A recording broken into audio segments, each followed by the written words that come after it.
Camarades d'Afrique, l'hiver noir annoncé en décembre dernier à Bamako par le camarade président du Faso, le capitaine Ibrahim Traoré, est là.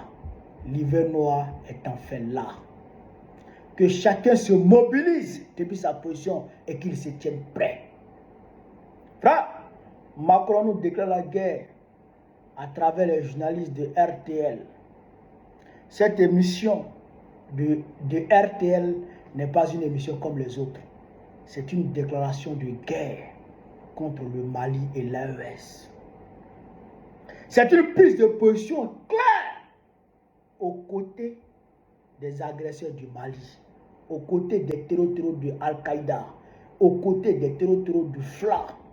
C'est une prise de position claire de la France aux côtés de ces gens-là contre le Mali et l'AES. La France reconnaît aujourd'hui, à travers ses journalistes, qu'elle a participé à l'assassinat de Sadio Kamara. La France reconnaît qu'elle a participé à la tentative d'assassinat d'Assimi Goïta, qu'elle a participé à l'explosion de la mosquée de Kati qui a tué plusieurs fidèles musulmans venus accomplir la prière de Fad. La France reconnaît ses responsabilités. La France reconnaît son implication à travers cette émission. Frère, c'est une déclaration de guerre. Que ceux qui doutent encore le sachent. Eh bien, on est en guerre contre la France. Je voudrais ici, avant de vous mettre la vidéo, assurer les leaders de l'AES du soutien indéfectible et total de tous les mouvements panafricanistes de Côte d'Ivoire, tous les mouvements progressistes de Côte d'Ivoire et de partout dans le monde. Nous sommes des millions d'Ivoiriens, des millions d'Africains qui sont prêts à prendre les armes aux côtés de leurs frères de l'AES pour combattre d'éventuels agresseurs, pour combattre d'éventuels envahisseurs, même si les envahisseurs prennent la Côte d'Ivoire comme base arrière pour attaquer. Nous rentrerons pour aller les y combattre. C'est ça qui est la vérité. Et ce n'est pas des paroles en l'air. Nous sommes prêts. On ne va jamais laisser l'AES tomber encore d'entre les mains de la France, d'entre les mains du petit PD de Macron. Jamais de la vie ça va arriver encore. Frère, on va écouter la vidéo et puis y être décortiqué. Vous allez comprendre de quoi il s'agit. Djihadistes. Georges, la France a officiellement quitté le Mali, elle en a même été chassée, et pourtant, vous nous révélez ce matin qu'elle agit toujours en sous-main, grâce notamment à de discrets relais au parcours particulièrement sinueux. Ça mérite quelques explications. La France, en effet, Thomas, n'a pas de soldats au Mali où depuis 15 jours une alliance entre des djihadistes et des rebelles touaregs ont conquis plusieurs villes et cherchent à faire tomber une junte pro-russe qui ne nous aime guère, et pourtant, d'autres militaires dans l'orbite de la France sont à l'œuvre. Il s'agit, selon une source sécuritaire française, d'unités du renseignement militaire ukrainien, le GUR, qui opère en coordination avec les rebelles touaregs. Et parmi ces unités, il y a quelques dizaines d'ex-légionnaires ukrainiens, des francophones.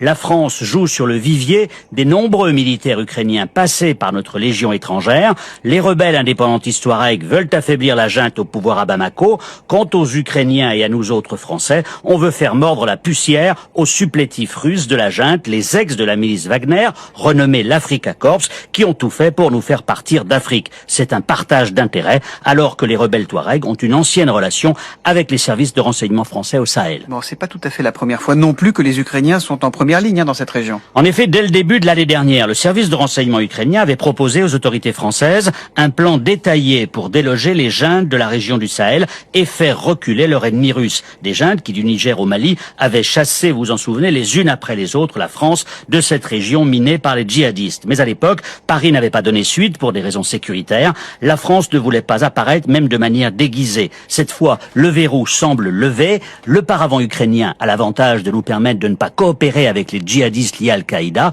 alors qu'en revanche, nos liens avec les Touaregs, qui cherchent l'indépendance de leur région, sont bien connus. Ouais, quand même le plus...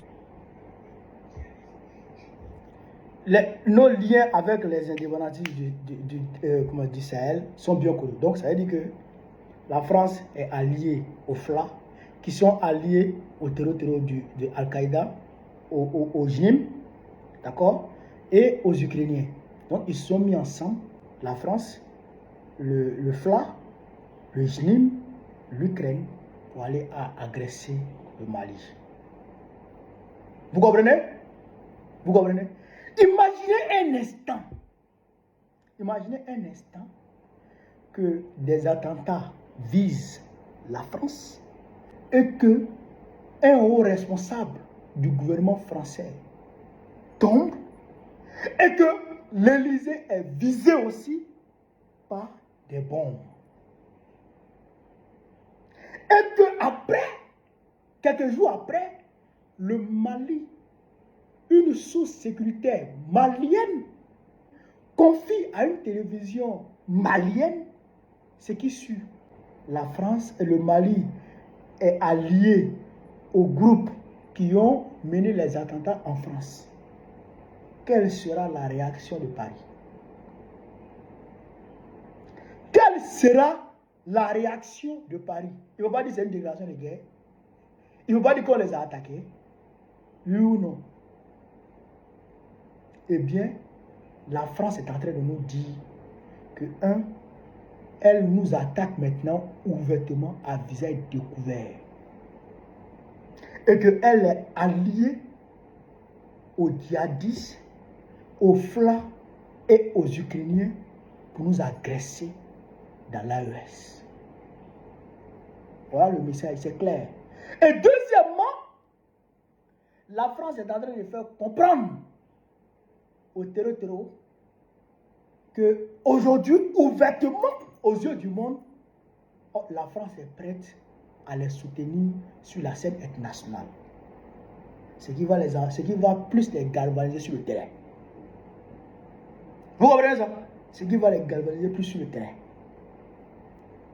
Et donc, la France est en train de tout faire pour déporter la guerre de l'Ukraine là, entre l'Ukraine et puis la Russie là, en Afrique et dans le Sahel. Quand je vous disais ici toujours que Macron ne voulait pas que la guerre entre la Russie et puis l'Ukraine prenne fin, parce que ça permet à Macron de ravitailler facilement les djihadistes du Sahel. Je vous ai dit ça, non? Les légionnaires français sont engagés aux côtés des djihadistes. Les légionnaires français sont engagés aux côtés des FLA. Les Ukrainiens sont engagés aux côtés des Français. Vous comprenez ça? Frère, si vous êtes assis, levez-vous. Si vous êtes déjà levé, commencez à marcher. Si vous marchez déjà, commencez à courir. Parce que l'hiver noir est déjà là. Et nous n'avons pas d'autre choix que d'affronter. Et nous sommes prêts à mourir pour défendre nos terres. Jamais de la vie, nous allons laisser l'AES tomber. Nous sommes prêts à mourir. Nous sommes des millions, je le dis toujours. Achetez les armes. Si vous avez besoin de combattants, nous sommes là. Nous sommes des millions d'Ivoiriens, nous sommes des millions d'Africains, nous sommes des millions d'Afro-descendants partout à travers le monde entier qui sont prêts à se battre aux côtés de l'AES contre d'éventuels envahisseurs, contre l'impérialiste. Nous sommes prêts et nous sommes là. Frère, voilà ce que je voulais vous dire. Préparez-vous au combat.